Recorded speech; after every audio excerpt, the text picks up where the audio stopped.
se můj život Bohu? A já bych vám, děti, chtěl něco říct, co se mi stalo v životě. Když jsme byli spolu na mládeži, tak jsem si ten windsurfing půjčoval, učil jsem se na něm a nebylo to jednoduché. Než člověk poprvé na tom vlastně sklouznul, v tom větru, tak těch pádů bylo spoustu do vody. Dětskama, mládeži a dorostem. Já bych vám chtěl něco říct o tom. On pomocą naszą i tarczą naszą. W nim bowiem raduje się serce nasze, bo zaufaliśmy Jego świętemu imieniu.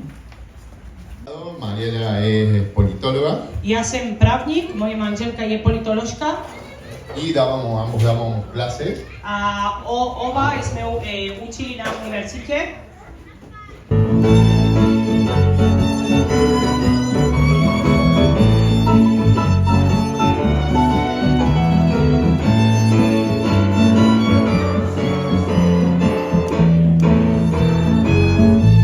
Jak prožíváme my tu svou víru.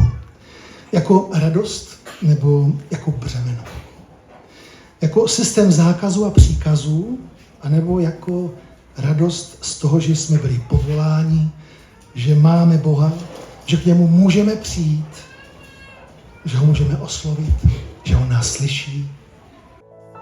To tvůj hlas tisíckrát mě vedl bouří, když zkoušky stín chtěl mě strážit, kde mi níž. Vím, že jsi mi skálou, vím, že jsi přítel můj a zpívat chci, že jsi dobrý Bůh.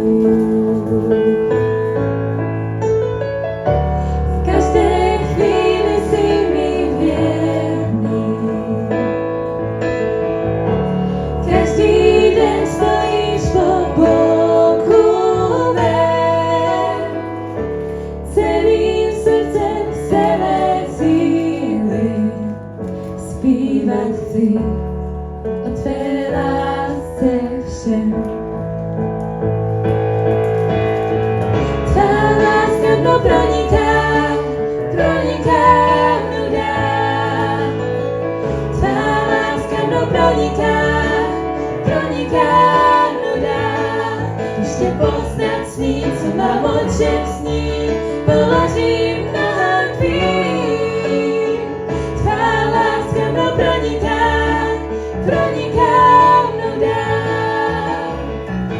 Já ti chci vyjádřit vděčnost, náš drahý Pane, za to dnešní dopolední setkání. Děkuji ti za tu milost, za tu výsadu, Pane, že tady můžeme být tak sjednocení napříč všemi generacemi, Pane. Děkuji ti za to, že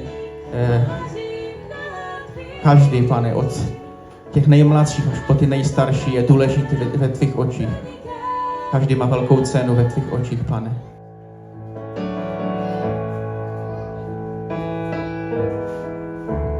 Každé chvíli jsi mi věrný. Každý